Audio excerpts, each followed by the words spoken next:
नमस्कार, आप देख रहे हैं सच की पड़ताल। मैं हूं नगमा। एक साल पहले जब यूक्रेन पर रूस का हमला हुआ था तो सबको लगा कि शायद 2-4 दिनों में युद्ध निपट जाएगा, लेकिन ये कयास गलत साबित हुआ। यूक्रेन चोट खाता हुआ, मिसाइल झेलता हुआ युद्ध में बना रहा।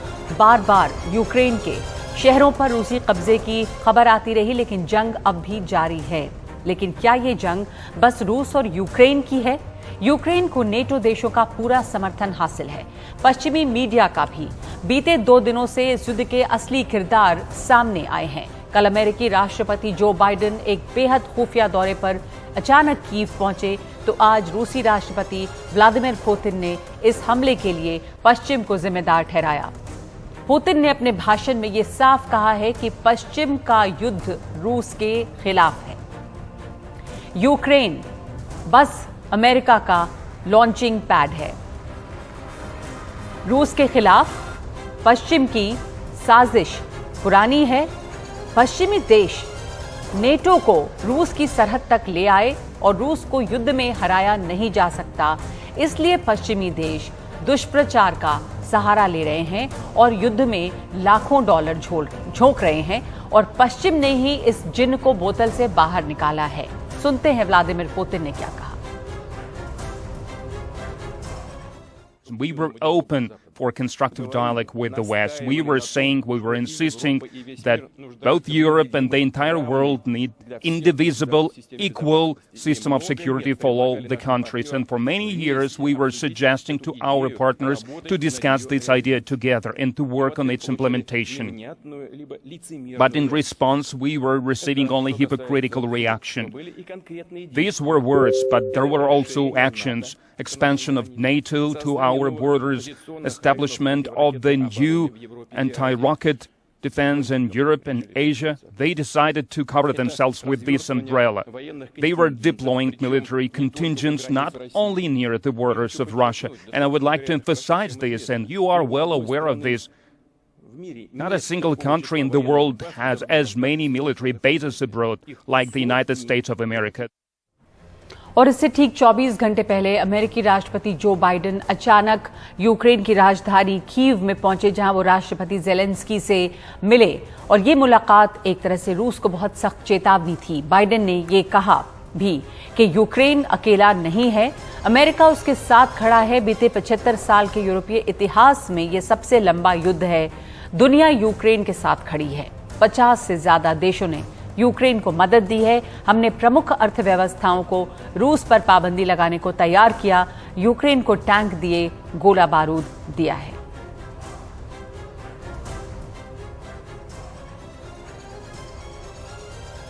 That dark night, 1 year ago, the world was literally at the time bracing for the fall of Kyiv.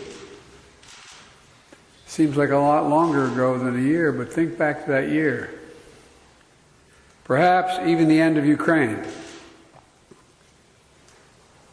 You know, 1 year later, Kyiv stands, and Ukraine stands.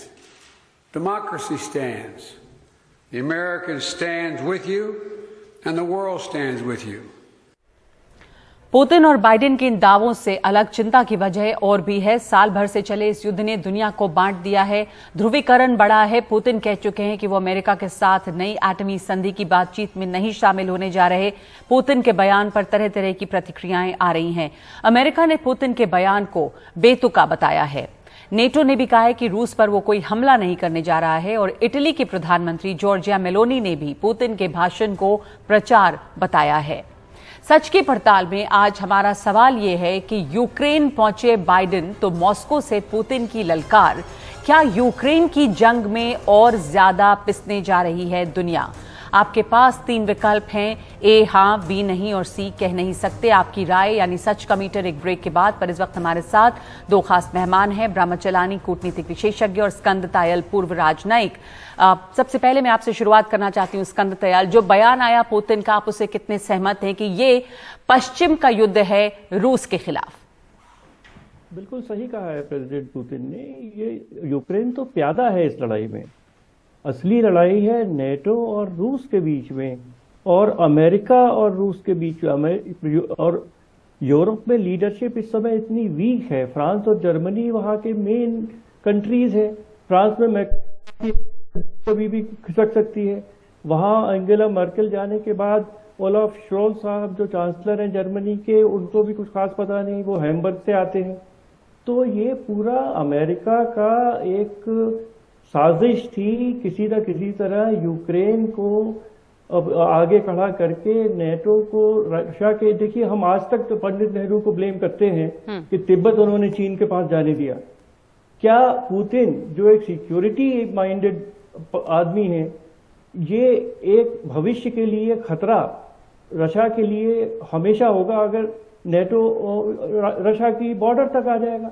तो मैं तो पूरी तरह से उन्होंने ओवर रिएक्ट किया, वो सब अपनी जगह है। पुतिन ने ओवर रिएक्ट किया, पर बार बार उन्होंने बात करने की कोशिश की। अगर जेलेंस्की और यूक्रेन कह रहे थे कि साहब हम नाटो नहीं ज्वाइन करेंगे तो बात खत्म हो जाती। तो पूरी तरह से मैं सहमत हूँ कि पुतिन साहब ने सही कहा है। जी, पर ब्रह्मा चलानी, अब जब जो बाइडेन वहां पर गए और जाके एक बार फिर से अपने समर्थन का ऐलान किया कि अमेरिका साथ खड़ा है और दुनिया साथ खड़ी है, दुनिया के बड़े देश साथ खड़े हैं यूक्रेन के, और पुतिन की तरफ से भी ये साफ कहा गया है कि ये जंग तो खत्म होने वाला नहीं। तो इस जंग में दुनिया और ज्यादा पिसती नजर आ रही है, इसका जो स्केल है, जो दायरा है, वो और ज्यादा बड़ा होता नजर आ रहा है क्या? अब जो एनर्जी और फूड क्राइसिस दुनिया के आगे है, वो एनर्जी और फूड क्राइसिस तो खत्म होने वाले नहीं है, क्योंकि ये जो प्रॉक्सी वॉर है रशिया और वेस्टर्न पास के बीच में, ये प्रॉक्सी वॉर खत्म होने वाला नहीं है। जिस तरह से बाइडेन गए यूक्रेन और जिस तरह की स्पीच आज पुतिन ने दी है, मगर असली बात यह है कि जो वेस्टर्न यूनिटी थी इस युद्ध के बारे में, वो उस वेस्टर्न यूनिटी में अब क्रैक्स अपीयर हुए हैं। जी। आप देखिए कि जो फ्रांस के राष्ट्रपति हैं मैक्रोन, उन्होंने खुलेआम 3-4 दिन पहले कहा कि डिप्लोमेसी का रोल होना चाहिए। ये लड़ाई को खत्म करने के लिए डिप्लोमेसी को चांस मिलना चाहिए।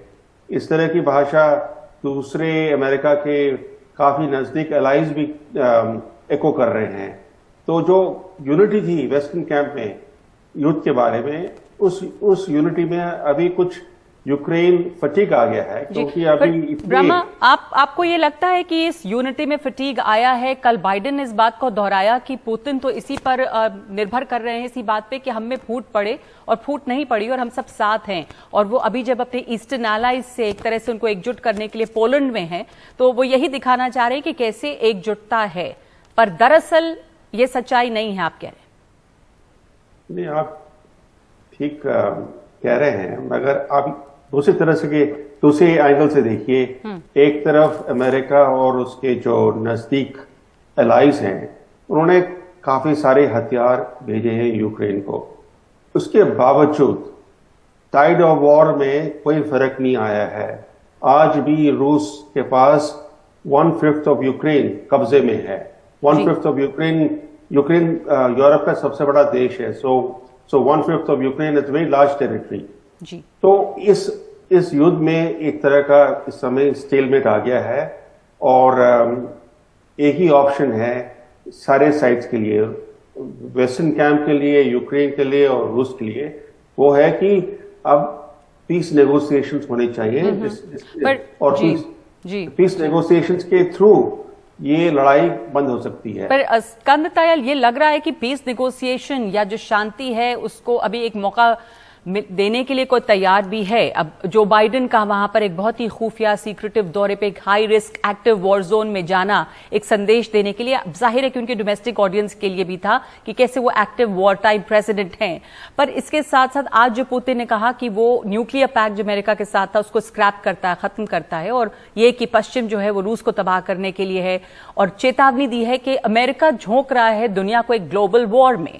तो पीस कहां इस समय आपको दिखता है कि क्या चांसेस हैं शांति के? मैं समझता हूं कि शांति के किसी वार्ता का समय अभी नहीं आया है, और जो हम दोनों पक्षों से देख रहे हैं, बाइडेन साहब वहां कीव गए या पोलैंड में हैं, कि जो भी इस समय वेस्ट कर रहा है यूक्रेन को समर्थन करने के लिए और जैसे कहा जाता है इंग्लिश में, fight to the last Ukrainian. तो जब तक कि यूक्रेनियंस को समझ में नहीं आएगा कि वो प्यादे हैं और उनका देश तबाह होगा और ये बड़ी लड़ाई में, तो अभी वहां भी कोई फैटीग नहीं है। और रशिया देखिए, 4 उसने जो ओब्लास्ट अपने साथ ले लिए और उसके बाद इनकॉर्पोरेट कर लिया अपने टेरिटरी में, उसके बाद, और पुतिन साहब का जो आज स्टेटमेंट आया है, इसका मतलब है कि वो इसी रास्ते पर चलेंगे ना, वहां कोई फैटीग है। पिछले साल 2% रशिया की इकोनॉमी कॉन्ट्रैक्ट हुई, पर इस साल 0.2% बढ़ेगी, ये IMF वर्ल्ड बैंक का एस्टिमेट है। तो कोई भी साइड अभी अपने इस रास्ते से पीछे हटने के लिए तैयार नहीं है। तो मैं नहीं समझता कि अभी शांति का कोई समय आया है। ब्रह्मचलानी, शांति का जी समय जी आया है। जी ब्रह्मचलानी, शांति का समय नहीं आया है। रूस का ये कहना कि उसे युद्ध में नहीं हराया जा सकता, और ये कि जो पश्चिमी देश हैं वो ही नेटो को रूस की सरहद तक लाए, और अमेरिका इस लड़ाई को हमेशा एक नैतिकता के चश्मे से दुनिया को दिखाता है कि कैसे वो सही है नैतिक तौर पे और रूस गलत है। रूस ने इसे दुष्प्रचार बताया है। आपका क्या कहना है इसके ऊपर? देखिए, एक तरफ तो जो शो ऑफ सपोर्ट है यूक्रेन के लिए, वो तो उसमें कोई कमजोरी नहीं आई है। बाइडेन यूक्रेन गए इस तरह के शो ऑफ सपोर्ट को दिखाने के लिए, मगर असलियत ये है कि इतने सारे हथियार भेजने के बावजूद युद्ध में कोई फर्क नहीं आया, और बल्कि अमेरिका का जो अपना वेपन्स आर्सेनल है वो डिप्लीट हो रहा है। जब चीन का जो खतरा है अमेरिका के खिलाफ वो बढ़ रहा है, तो ये जो लंबी लड़ाई, अमेरिका सोच रहा था इनिशियली कि लंबी लड़ाई से रूस कमजोर हो जाएगा जी, पर इससे अमेरिका की अपनी डिफेंस कैपेबिलिटी, डिफेंस प्रिपेयर्डनेस कमजोर हो रही है। तो मेरे ख्याल से इस साल before the end of the year peace negotiations शुरू होने वाले हैं। मेरे ख्याल से मेरा एक्सपेक्टेशन है कि अब, क्योंकि रूस की तरफ से जो ऑक्यूपाइड टेरिटरीज हैं उसको वो कंसोलिडेट करने की कोशिश कर रहा है। क्या आप देख रहे हैं कि चाइना भी इसमें किसी तरह से खिंचा आएगा? बात हुई है अभी एंटनी ब्लिंकन और उनके चाइनीज काउंटर पार्ट के बीच, पहले तो वो स्पाई बलून के बाद, लेकिन इसमें जो बार बार आरोप लगा रहा है अमेरिका के चीन, या जेलेंस्की ने भी चेतावनी दी कि चीन जो है वो रूस की मदद ना करे। तो ये एक नया एंगल है कि यहां इधर मतलब चीन जैसा देश अगर इस लड़ाई में ज्यादा इन्वॉल्व होगा तो एक नया टर्न ले सकता है ये पूरा सब कुछ। नहीं, आप ठीक कह रहे हैं, मगर ये जो अमेरिका ने सैंक्शंस लगाए हैं रूस के खिलाफ, उसके बावजूद उसके बजाय रूस और चीन नजदीक आ रहे हैं। एक एंटी वेस्टर्न पार्टनरशिप बन रहा है दोनों के बीच। इससे अमेरिकन इंटरेस्ट पर धक्का लग रहा है जी। और जो इनडायरेक्ट सपोर्ट चीन दे रहा है रूस को, और दूसरी तरफ से फायदा उठा रहा है, क्योंकि जो अमेरिकन सैंक्शंस है रूस पर, उसका फायदा पूरा चीन उठा रहा है। रूस से ज्यादा ऑयल और गैस इंपोर्ट कर रहा है चीन, और जो रशियन मिलिट्री टेक्नोलॉजी है वो अब उसका जो एक्सेस है चीन के लिए वो बढ़ गया है। तो ये जो बातें हो रही हैं, ये जो डेवलपमेंट्स हैं, ये अमेरिका के अपने हितों के लिए ठीक नहीं है।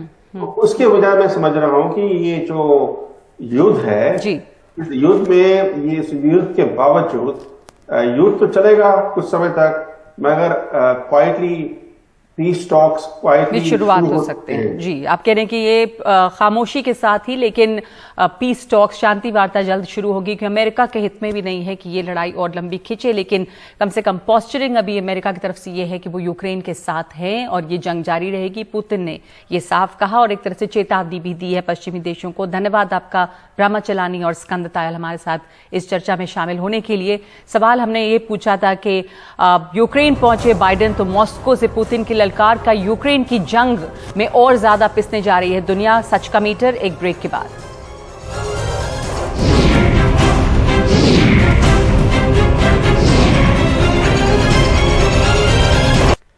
सच की पड़ताल में आज हमारा सवाल ये है, यूक्रेन पहुंचे बाइडेन तो मॉस्को से पुतिन की ललकार, क्या यूक्रेन की जंग में और ज्यादा पिसने जा रही है दुनिया? हमारे पास 5000 से ज्यादा लोगों की राय इस पे आई है, जिनमें 88% ये महसूस करते हैं कि ये जंग लंबी चलेगी और इसमें दुनिया पिसेगी। 8% ऐसा नहीं मानते और 4 की इस पर कोई राय नहीं है। लेकिन जिस तरह से बाइडेन ने संदेश दिया है सख्त पुतिन को, और जो पुतिन ने आज पलटवार किया है, उससे ये लगता नहीं है कि जल्द ये युद्ध खत्म होने वाला है। सच की पड़ताल में आज के लिए इतना ही। नमस्कार।